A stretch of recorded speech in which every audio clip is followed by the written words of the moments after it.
as well. All right, we should be ready to roll.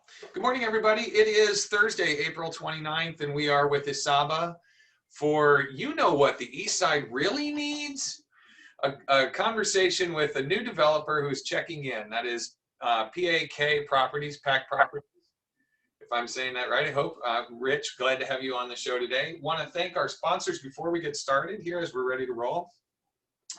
These are Isaba's annual sponsors, and this is the 30th year of our association we're celebrating this year. So it's a particularly exciting year to be joined by these folks standing beside us at Ideal Printers, DV Creative, Harrington Langer and Associates, State Farm, and the Office of Juan Cervantes State Farm, the Sane Foundation, M Health Fairview, St. Paul Federal Credit Union, the St. Paul Port Authority, Highway Credit Union, Metropolitan State University, Sunrise Banks, Walters Recycling and Refuse, Health Partners, and Mueller Memorial.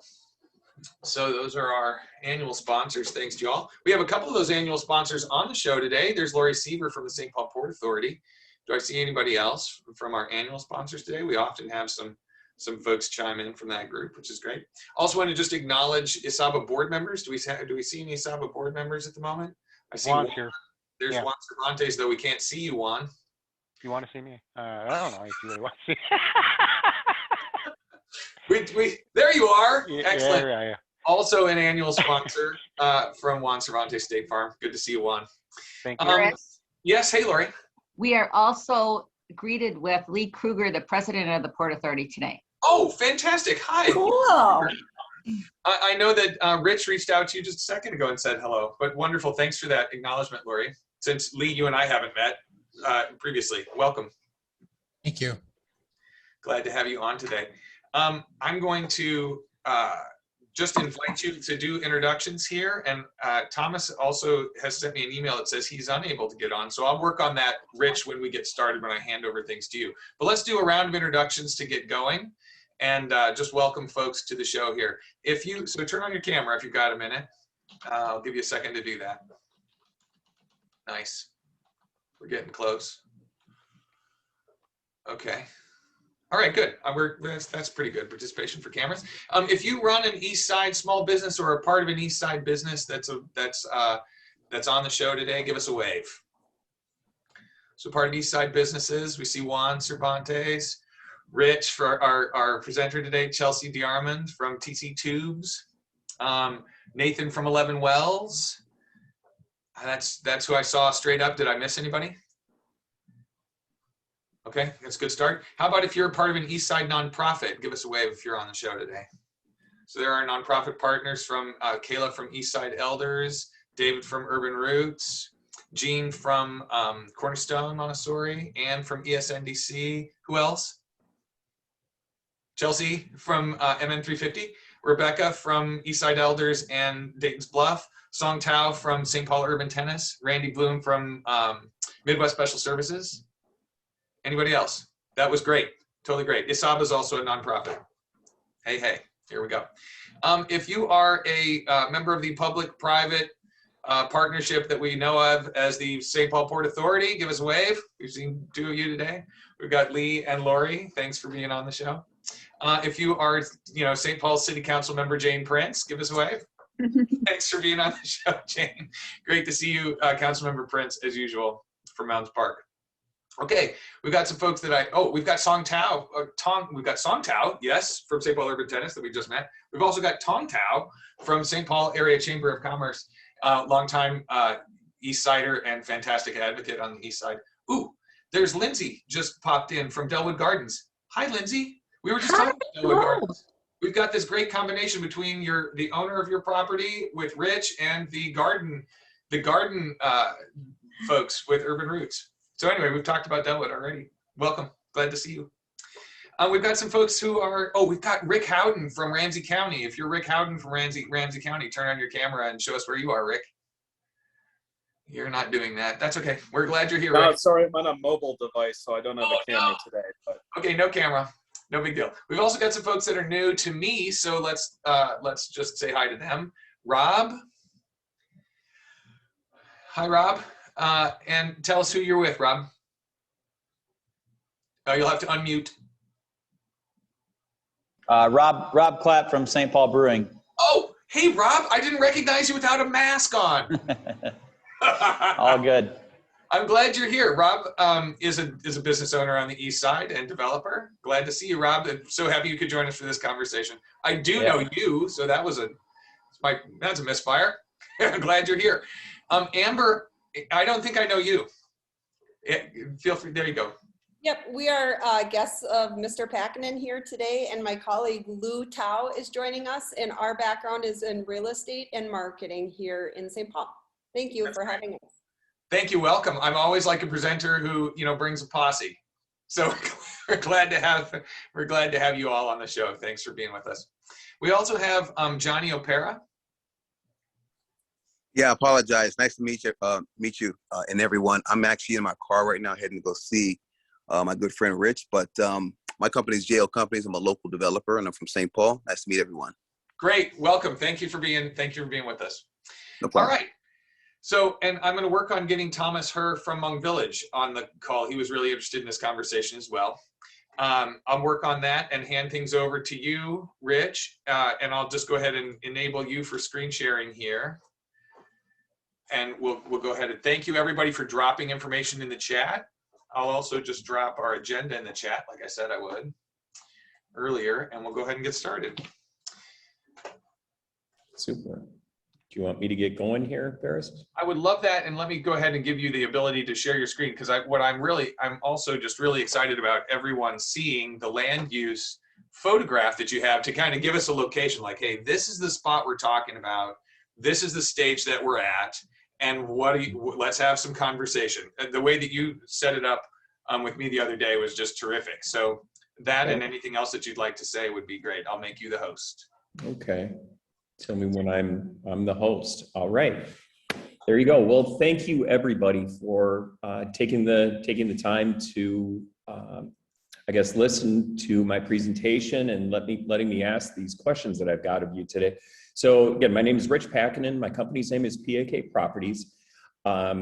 We do a lot of real estate development in St. Paul, and predominantly people know us for the projects we've done downtown St. Paul. We've been very, very active downtown, redeveloping a number of properties, large projects. The Pioneer Endicott is one of our projects. We did the Rossburg building and the Lowry building. Most recently, I'm one of the partners in Osborne 370, which is Ecolab's former headquarters in downtown, turning that into a creative office space. So, that's where we've been very active, but I've been operating in St. Paul as a real estate investor and developer for about 25 years. And I own a number of properties up on the East Side, and I'm a proud owner, particularly of Delwood Gardens. And I think, Lindsay, you're on the call here today.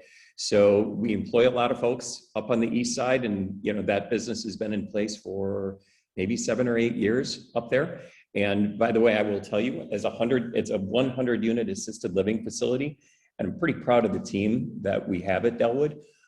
During this COVID experience, I can tell you as a fact, we have 100 low-income seniors, vulnerable seniors that live in our building that need a lot of medical care. And we, during COVID, have had 1 case of COVID in that building.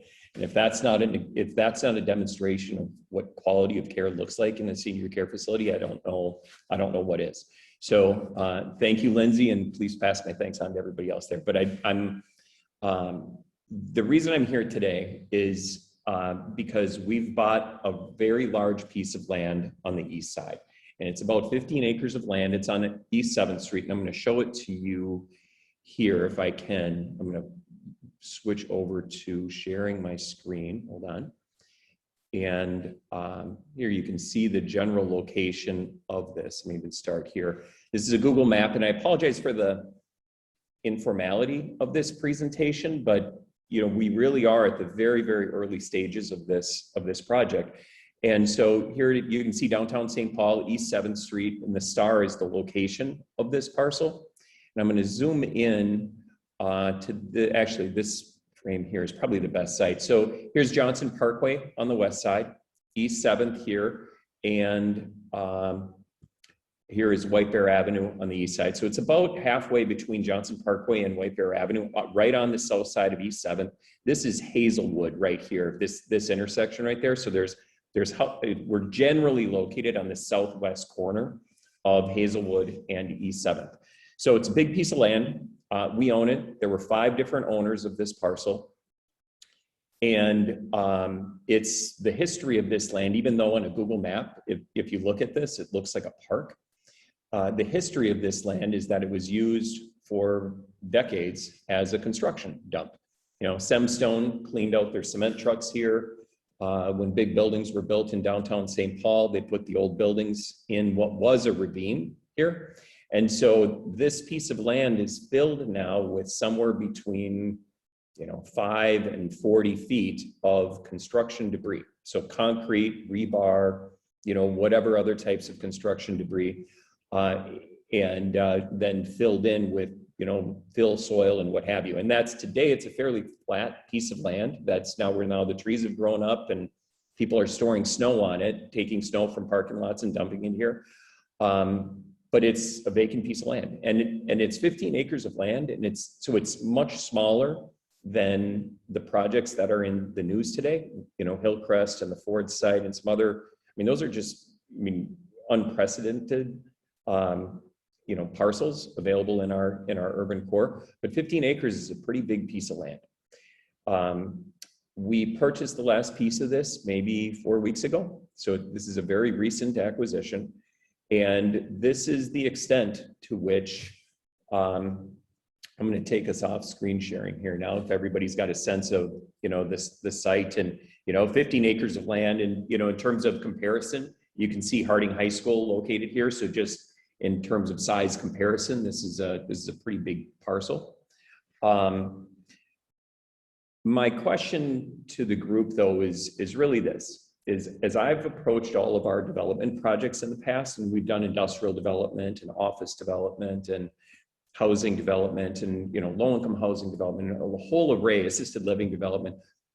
When we buy these parcels, it's pretty easily defined as to what we're going to build there, right? It's an existing building, or it's a definitive, it's a piece of land where you want to really maximize the use of it for a housing parcel or what have you. This parcel is a lot bigger than that, and so what I'm asking the group is, what I'm seeking is a business voice on what the business community, what does the small business community think is missing on the east side. And so I'm trying to approach this with an open mind. We could approach this from a housing development standpoint. We could approach it from an industrial development standpoint.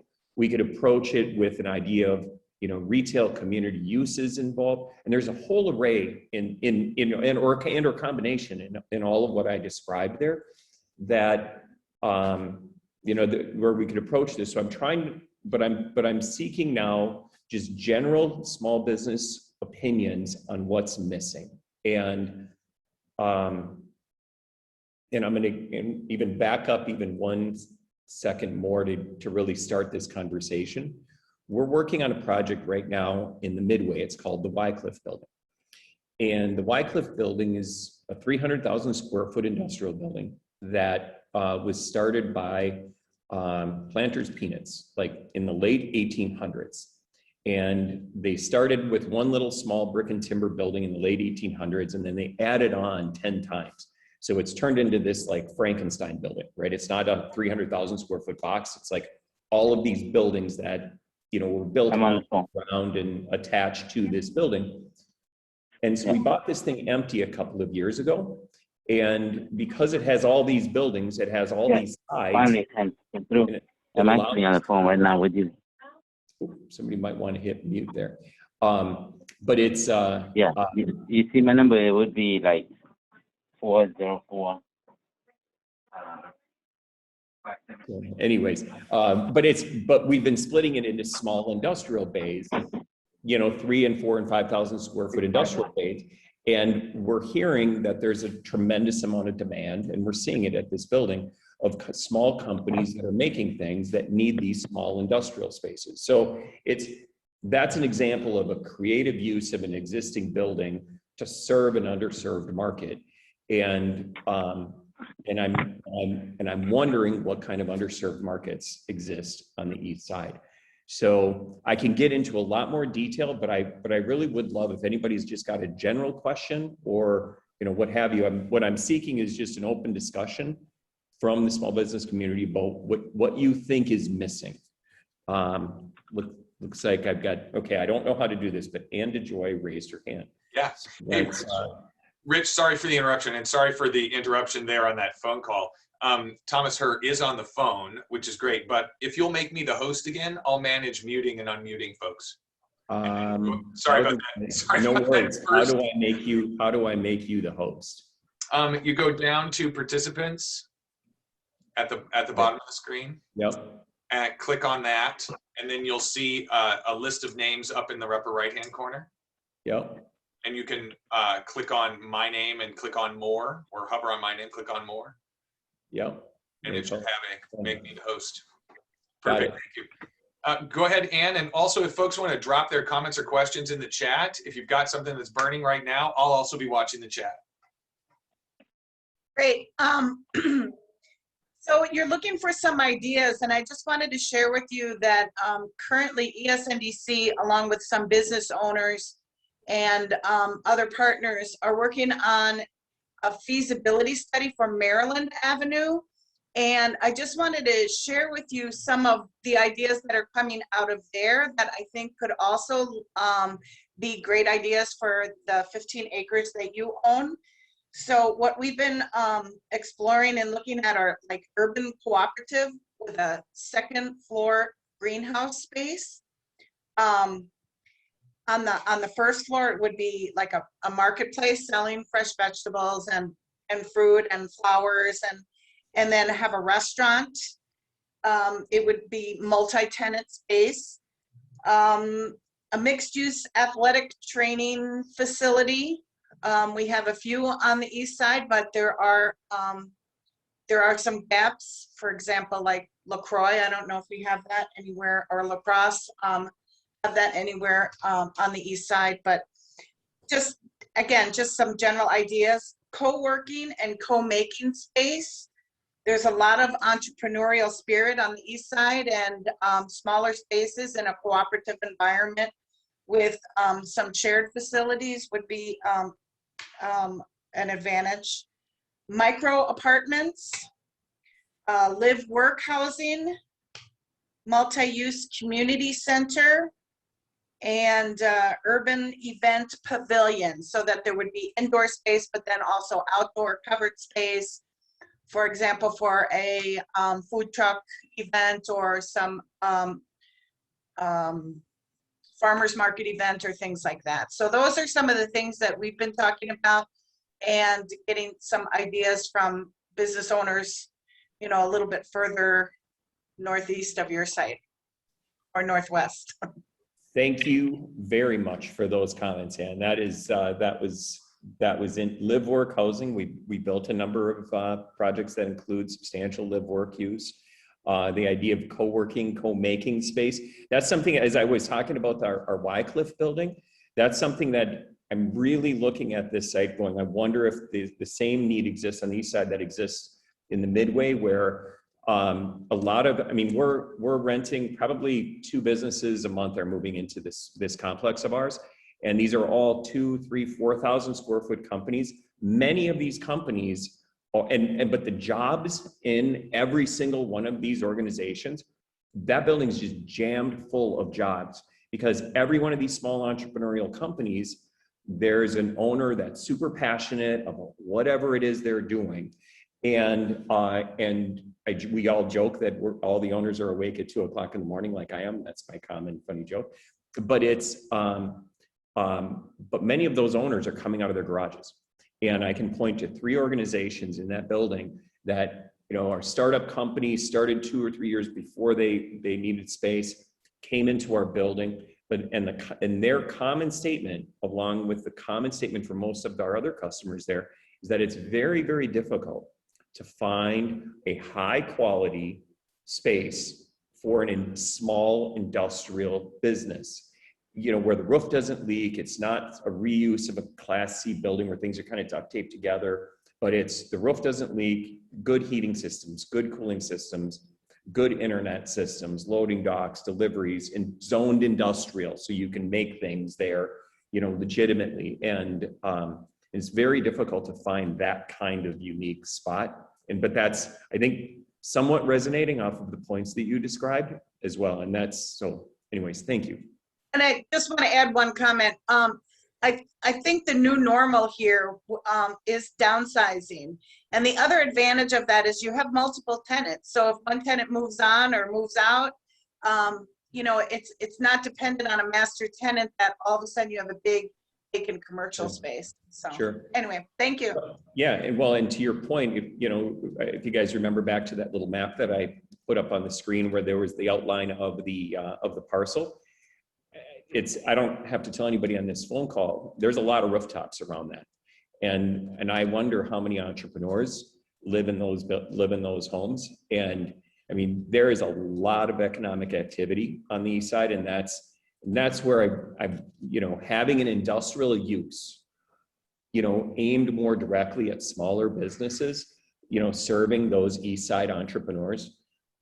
I wonder if there's not an opportunity there. So anyways, thank you. I didn't mean to get off on my soapbox. No, that's okay. We've got 3 hands up. I see Chelsea, and then Song, and then Tong. And Chelsea, I'm curious, are you at the Hams building for TC Tubes? No, actually, that's something I wanted to actually second what Ann has said, and just we've looked for a long time to find a live work scenario, because we actually started our business in our home, and then it outgrew our home, but we loved not commuting. We will never go back to commuting. And so we looked really, really hard to find a live work situation, and we couldn't find one. We couldn't find one anywhere in St. Paul. And so eventually we found a building that will work for our business, and now we will have to commute by bike. But I just wanted to second what you were saying about the need for live work, and also the need for businesses that people who live right here on the east side will do, because I think there's a lot of growing people like me are frustrated with commutes and would prefer not to do it. So being able to have your business near your home is really amazing, and the more of that we can have, the more I would support that. And I just would also want to add really quickly, in my other hat as St. Paul 350, which is a group that focuses on transitioning people to clean energy. We're really excited about working with developers and small businesses to look at some of the newer technology that's out there in terms of renewable energy. And especially when you're building a new development, there's all kinds of options for heating and cooling that are really exciting. And we're always happy to talk to developers about that and support that as community members here in St. Paul. Thanks, Chelsea. Let me ask as a follow-up question, but your point about clean energy, we're building a 100-unit project, affordable housing project on Marshall and Snelling, and we're going to be building that in November. Have you seen the Darcy system, the geotech system called Darcy? Oh, you're on mute, I think. Yeah, is that what you're using in that development? We're looking at it real hard. And oh, great. That would be it'd be such a unique way to deliver heating and cooling in an affordable housing project. I mean, and really keep the utility costs down, and it would really set the project up, I think, for success. But anyways, I won't get off on that tangent.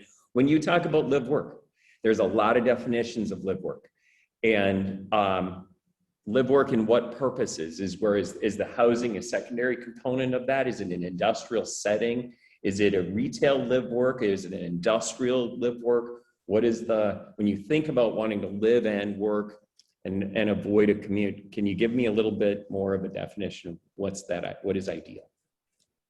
Well, in our case, we have a electronics repair shop.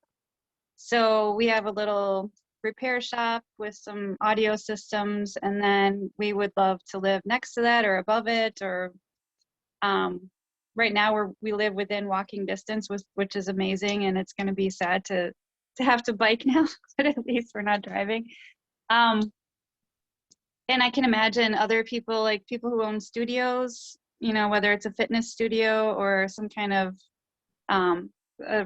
a retail sale. I mean, when you look around our old East Side neighborhoods, there was a lot of live work in the area, like all the old corner stores. You can still see them on some corners.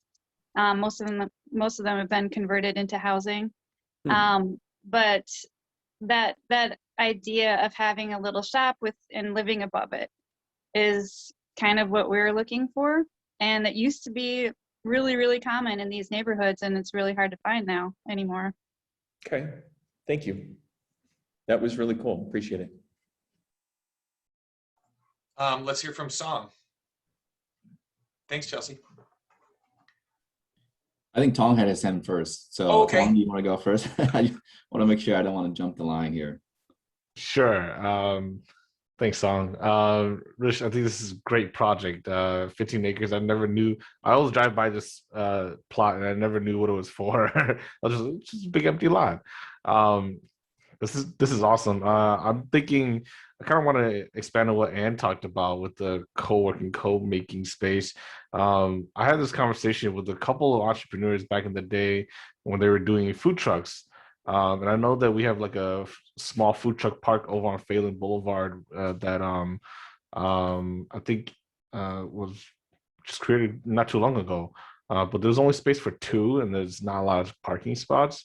One of the conversations I had with some entrepreneurs in the past was having like a food truck and a commercial kitchen like space that food trucks can park there, have like an indoor outdoor space that you can serve people, also have a commercial kitchen that the food trucks can use to, you know, fulfill orders. I think that something like that would be amazing on the east side because you know, there's been a lot of activity over on White Bear Avenue at the Hafner's lot that has now kind of like died down since that property is kind of like in limbo right now. But I think something like that would be really cool. Just having like a parking spot, patio space that people can enjoy their food in the outdoors in the summer, or maybe have like an enclosed space for the winter.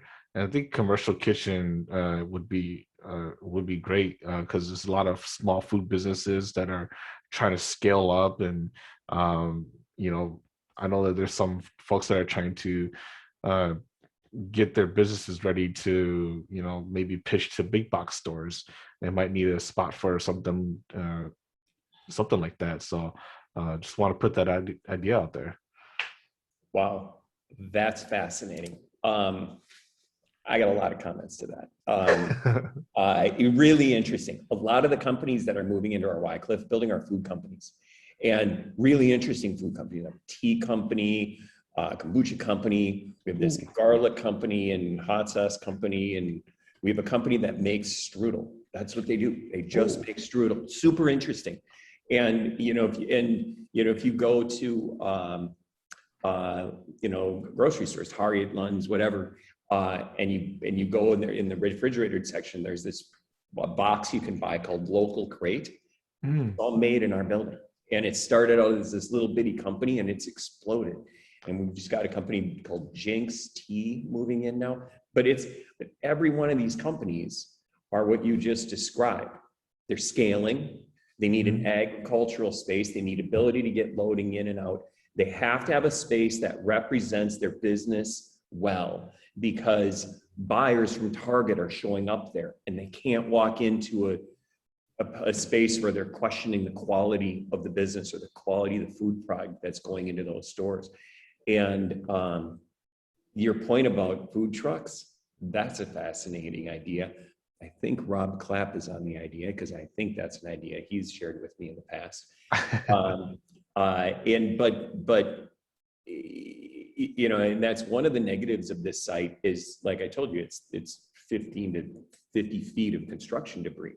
Well, when you're building a building, you can't have 50 feet of construction debris below you because you can't get foundations through there. but that is land that you can put food trucks on. That is land that you can cause to have common area patios. And so the ability to have open space, this is going to be a project where we're going to have ample open space. It's been very unique about an urban project because where it's going to have open space because it's so darn expensive to get that land, to be able to get to a solid foundation, so it makes sense. And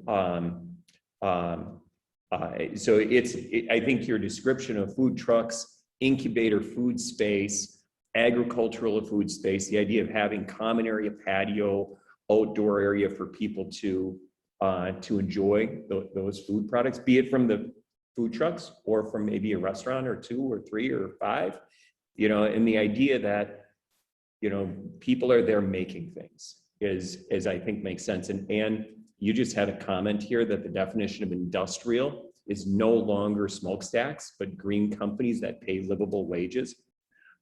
I'd encourage you to take a look at our Wycliffe building. I'm telling you, it is 100% that. It is these companies. I have a company there that makes bottleless shampoo, sells to places like REI and all this kind of stuff. And they make bottleless shampoo because people want to buy shampoo and not have the plastic waste. And this company came out of a garage in Highland, and they've now expanded 3 times in our building because they're growing so much. And you should see how many employees that are in our building because of this. It's bonkers. But it's a St. Paul entrepreneur, kabam, making something. And so it's, anyways, Ton, you're right. We're preaching my language here. I'm on board. It's kind of, that's where my head's at. So, okay. So who's next? Sorry. Tom. Thanks, Tom. And thanks, Tom. Hi, Rich. Good to see you. Hey, see you too, man. Yeah. If you guys didn't know, Rich came out and did a financial literacy session for our kids a couple weeks ago. So we're grateful for your relationship. But I think the ideas have been awesome so far. And as a youth development organization, as a tennis guy, I'm going to throw this out there just to float it. A big part of what we do is also provide youth employment to a lot of kids on the East Side and in general. And so we as an organization, we've been exploring the idea of an indoor tennis facility for a long time. And we have not been able to figure out land, space, et cetera. And so for the last 3 years, my board and I have been researching spaces and trying to figure out what is the model that best fits the community that we're going to be in. It needs to include physical activities. It needs to include youth jobs. It needs to include some kind of social enterprise model that's going to help the communities here. And so for us, the indoor facility idea kind of transformed into a community space. And lately we've been exploring this idea of building a multi-racket sport facility that has coffee shops or restaurants or spaces for kids to have jobs after school, to do leadership training, to have local businesses lease space or rent space or be a part of that building, parking lots where kids can come in, where we can do, the ideas of food trucks, shared space. So we've been really been exploring, tennis, but also pickleball. I know badminton's a big part of the East Side community. How do we create a space that can serve multiple communities, and not just athletics, but youth to seniors? You have pickleball. A lot of seniors love pickleball. You have badminton. You have Johnson and Harding, who are 2 powerhouses. My wife was a badminton state champ, and she doesn't play anymore because there's no space to go play, right? So how do you engage these alums in that sport? And so we've developed this project the last 3 years, and we've been waiting to kind of pitch this out to somebody. And I think our project can serve multiple, can hit a lot of the ideas, right? We can increase the youth jobs in the space. We can increase the businesses, provide space for businesses.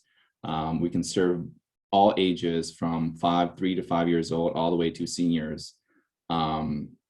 And so for us, it's creating a community space. Obviously the land, we don't know the condition of the land, but that's always the issue with building some kind of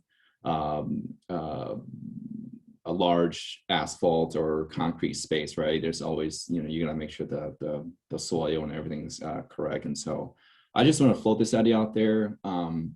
We know that the work we've served over 60,000 families since 1991 in our organization in St. Paul. And, we serve annually over 2,500 kids. We employ over 90, mostly youth and college kids. And so we know that for us, the next step is how do we magnify our impact? And I think that if we're able to create a space like this, one, the tennis facility, what it does is it brings in people, right? So you have people that play, you have daytime players, you have evening players, you have a lot of retired folks, you have, you're gonna have this stream of people and clients coming in all the time that's gonna elevate and really create a vibrant space on the east side. In terms of tennis facility, if you're familiar, Wooddale community space or Wooddale Tennis Center closed down. On the east side of town here, you really don't have anything.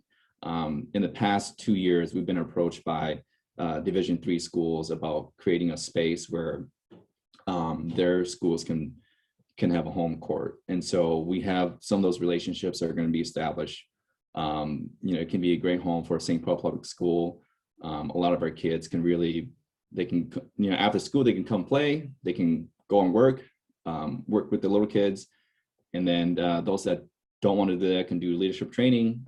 If there's local businesses inside of that space, they can have those type of opportunities as well. So I just want to float this idea out there. I think it kind of, to me, it kind of gels with everything else that people are saying. It can be a nice community space that can hit multiple pockets of the community. So, wow, thank you, Song. Thank you for that. That is, it's fast. I mean, I've gotten to know your organization over the years, and what you guys are doing is just staggeringly amazing. So thank you for that great work. And the idea of incorporating in kind of a public, nonprofit, public facility of some sort, like what you're describing, I think has a lot of merit. And I think it has a lot of purpose. And when you think about an industrial area, an industrial use where people are making things and selling things, and that entrepreneurial energy is there, and incorporating a public facility like what you just described brings people into the space and next to those businesses, and it serves both the need that you're describing for those young people that you're engaging, but also exposes them to the entrepreneurial opportunities around them. And it exposes those businesses to a lot of customers and a lot of potential interesting folks to work in those organizations. So I think there's an interesting mix there. When you talk about using land for a tennis facility, that tends to be a lot of, when you're putting in a tennis facility, you use a lot of land, right? I mean, you have land, you have parking, you have space. And in an urban area, very typically, land is incredibly expensive, right? Which makes what you described hard to find, hard to have. This land isn't expensive. And it isn't expensive because of what its historic use has been. And so this might actually be a unique opportunity to really think about using some of this land for a purpose like what you just described, and figure out how to have the maximum input on those young folks and take advantage of this open area that we've got. So I would really welcome, so if you're, I'd welcome continued conversations on that. I'd love to hear what other people are thinking about that idea as well here. I want to pop in 2 comments from the chat because they relate to this idea, and then we'll come to Amber.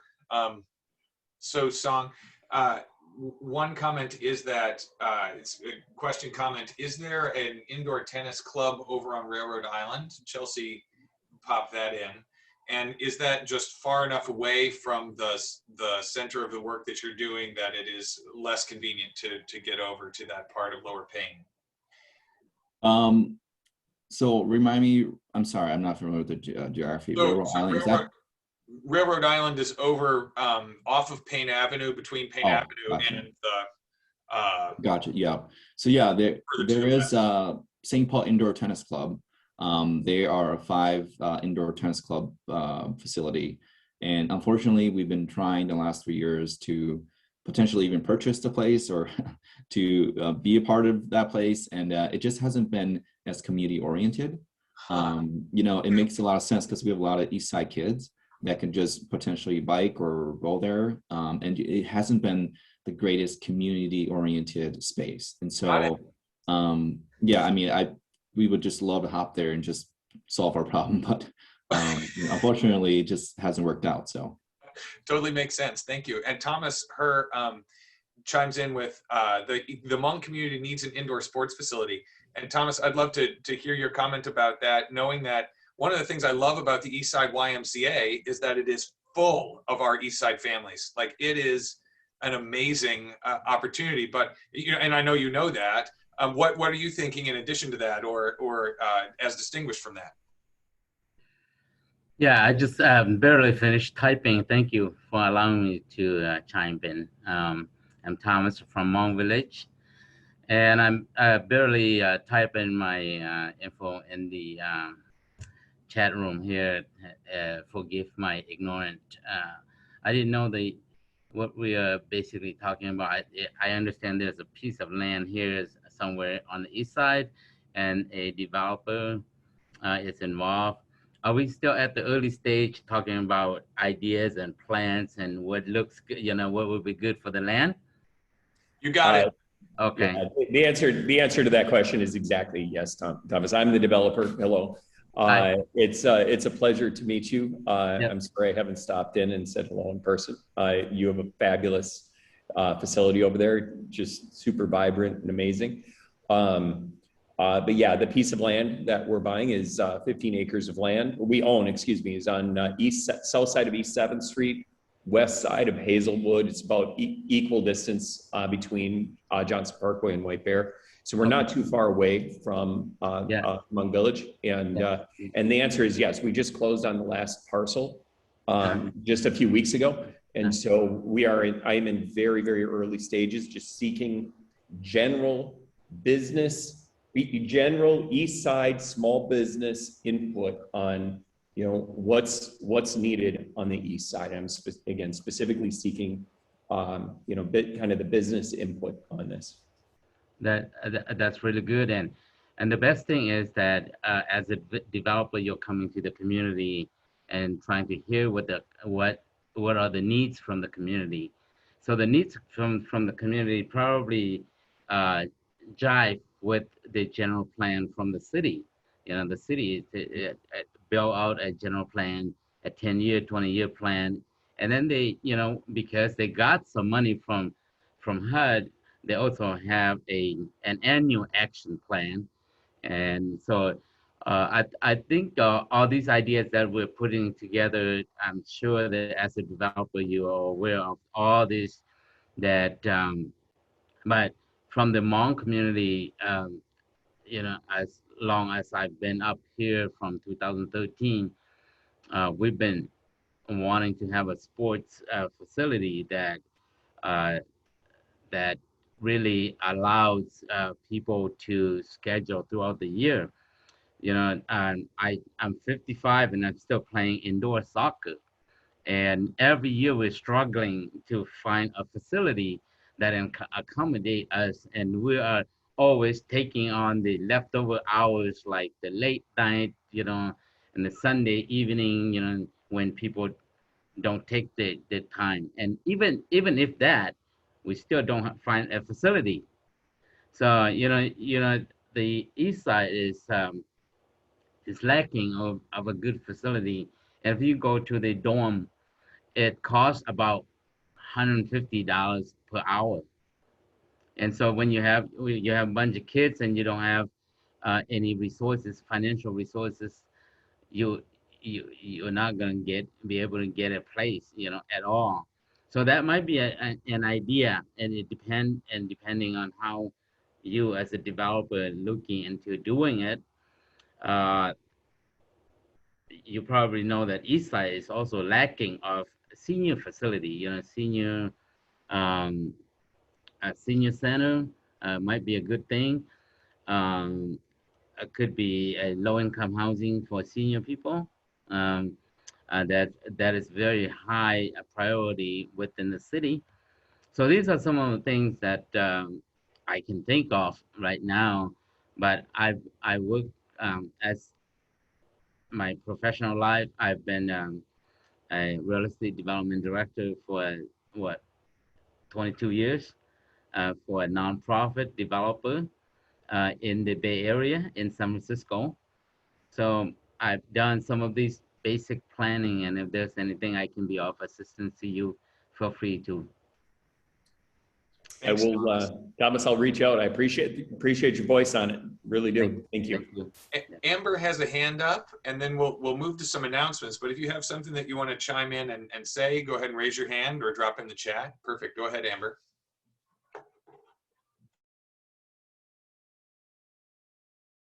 You're still muted, Amber. Muted. Sorry, there. Can you hear me? Okay, fantastic. My background is in marketing research, and I work with innovators on a regular basis. I too am an innovator and a business owner in St. Paul.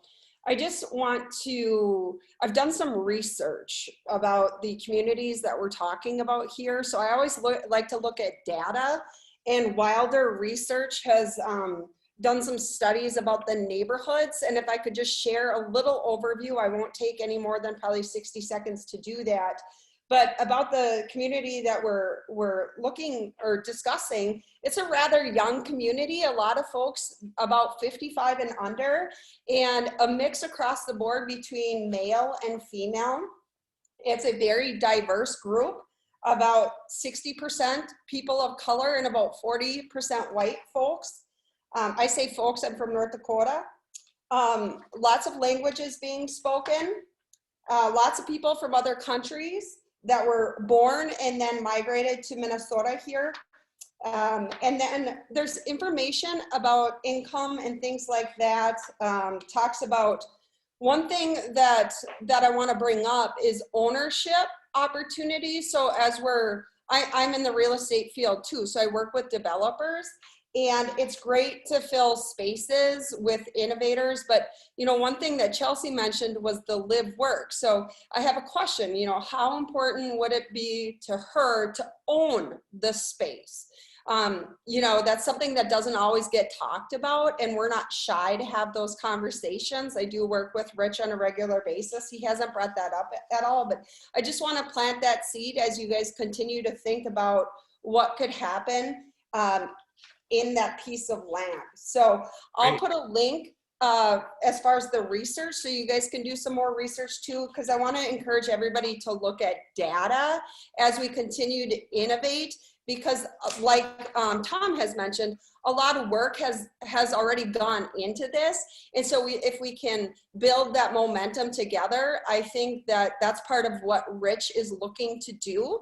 And we'd also like to talk to some of the business owners that are operating in the community, because also what I noticed from the research, there's a lot of people that live in the neighborhood that are transporting out, that are transporting miles and miles, up to 30 miles to go to work every day. So is there also an opportunity to provide jobs in the community so that people can bike to work and walk to work and those sorts of things. So again, just back to the data, I would like to leave my contact information here just because I'm doing some research for Rich, just to be able to continue to have these conversations.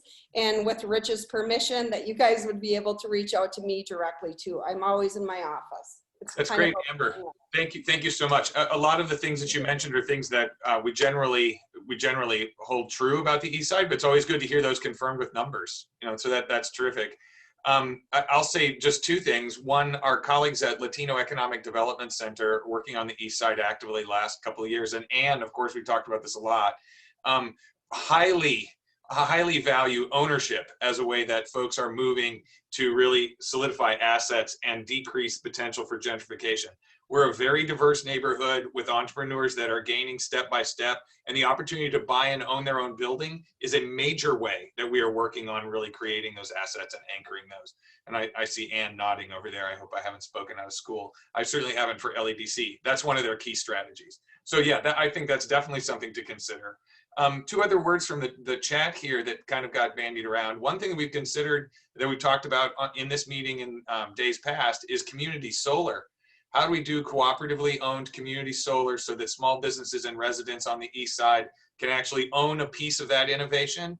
There's a fantastic model with Cooperative Energy Futures that we're exploring, but we need a big roof to put it on. So that's an 80,000 to 100,000 square foot roof. And Thomas and I are talking about this because Hmong Village has a big roof, but there just aren't that many big roofs on the east side. So, you know, there's an opportunity there. The east side doesn't have this. In fact, we don't have this in St. Paul, and there's an opportunity for us to really kind of move into that domain in a bigger way. So supporting ownership models and talking about that, or cooperative ownership. Chelsea mentions, how do we cooperatively own things together that help support our business? That's something that I think you'll also find a good bit of interest in on the east side. Finally, I just have two announcements for us. And then, like I said, if anyone wants to chime in at the end of the conversation, we're just about done. Two things coming at you here that I dropped into the chat. One is the I Heart Mom event that's coming up that St. Paul's East Side has supported. Lots of folks have been a part of that, bringing that together, but Family Values for Life has been driving it. They're ready. It's going to happen on Sunday. And we're looking for some volunteers to help support the event and also do some work to help support pre-event on Friday. So, and I know Rebecca's been a part of that, and Ann has been a part of that. Anybody else on the call that has been active at working on that? Jean for sure has been a part of that. Randy has been a part of that. It's just been a fantastic collaboration that's come together to take on one idea and turn it into that fantastic event. So that link is in the chat for you. The other is a meeting tonight, as well as a repeat on May 3rd, that's talking about the work that Department of Transportation is doing on 7th Street and Arcade. We've been waiting for this for a long time. We've been talking about it for a long time, but they, like Rich, would like to hear from business owners and folks, constituents right there on 7th and Arcade to talk about the impact of that project. So 2 community meetings, and I dropped the chat in there to those. Amber, thanks for your contact information there. Mr. Opera also dropped his in. So look through the chat before we're done here. If you want to pick up any of those, that'd be great. So we've got 2 folks that also chimed in here. Councilmember Jane Prince, go ahead. And unmute. Thank you, Paris. I just want to second what Thomas Herr said about today's meeting.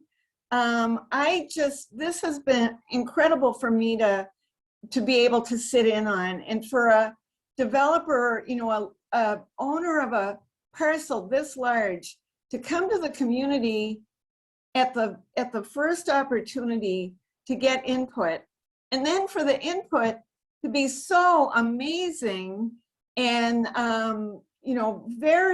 really great ideas. And I mean, this is really unusual, and I want to thank Rich and his team for this, because it really does make me feel like it's going to be our development and the East Side's development. And I just can't say how important that is for a community to have this kind of input and connection. So right on. I also see this team also saying, give us more feedback, help us generate some other ideas about this around some of these topics. So I know your team will be reaching out, but it seems like an open opportunity for us to also reach back. So if you didn't get to share an idea, but you've got something that you want to chime in about, look for the contact information in the chat and pick it up. Amber? Yes, Paris? What's that? Sorry, you just had your hand raised. I thought it was raised again. Oh, I'm just probably speaking with my hands and saying things to my brain. You guys, I'm sorry. It's the marketing side of me. I get We're happy to have you back over on me. Sorry. No big deal. Thomas, you want to say something? Yeah, I just want to announce that there's a group among leaders who want to do a Hmong Day celebration, and that will be happening on the 15th of May at Hmong Village parking lot. Okay, Hmong Village parking lot, and we'll be from I believe it's right now it's from they are planning to do from 8 p.m. till 2 a.m. Wow. Wait. Cool. You mean 8 p.m. to 2 a.m. or 8 a.m. to 2 p.m.? 8 p.m. to 2 a.m. Okay, Thomas. So I want you to submit that to our calendar so that we can get the news out. That's great. I'll send you the link. As soon as I have more information, I would Perfect. share it to you. Perfect. Thank you. Yes, Amber says it sounds like a party. They're adding it to their calendars. That's great. Okay, we are just ready to sign off. Can I say one last thing here before everybody signs off? Absolutely, Rich, and thanks for being on the show today. I want to thank you and presenters from your team. So Councilmember Prince and everybody, I appreciate all the kind comments. Thank you very much for that. But I really do value the input that everybody's brought to this. And I just want to restate what Amber Rose said, what Paris said. You know, we gave you a lot of information today. I asked you point blank saying, what do you think? If you have other ideas, other contacts, what have you, Amber Rose shared her information. We are seeking information. And, you know, if you have other small businesses in the community that have other inputs, now's the time. And because this is where things start getting formed up and you start thinking, we start setting direction to something. And so getting your voice early is critical. So, you know, just want to really encourage that. So thank you all for taking the time today. I really appreciate it and value it. Thank you. Thanks for being with us, for sure. Thank you, Rich. Much appreciated. Thank you so much. You and your team. Go ahead, Juan. No, I was just saying thank you and much appreciated for coming to the community. Terrific. Thanks, Juan. We'll take that as an extension of the board of ISABA as well. And also, you know, a challenge for us to go ahead and recruit any of those other voices that we think should be a part of this conversation. So very good. Thomas? Can I say something really quick to Rich? Sure. So as you are coming into the east side, like to encourage you to hire or to hire contractors that are basically from the east side to help you. We are, Thomas, that is, we don't just do that. We won't just do that for this project. That is something that is an incredibly active part of our current business on all of our projects that we're doing. We are working extremely hard to make sure that at every single level of our development projects, you know, we're seeking diversity and we're seeking local involvement. And I can tell you, get me on a soapbox, I'll go on for hours on that subject and what that really means, you know, but that's the nature of being a St. Paul developer. Is there's a lot of policy and there's a lot of community input and there's a lot of community direction, you know, that I'm given on how everybody expects to see our projects developed and how we conduct ourselves. And that is a big deal. And we're all in on that. Thanks, everybody. We're going to sign off here. Appreciate your attention and your attendance, and we'll look forward to seeing you in the future on Eastside Connect. We'll let you know what's going to happen next week. But for now, we're signing off. Thanks, everyone. Thanks, Paris. Thank you, Paris.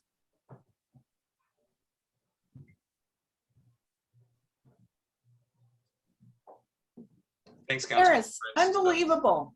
So glad you're on the call. Unbelievable. Well, honestly, and wasn't that just amazing? And that's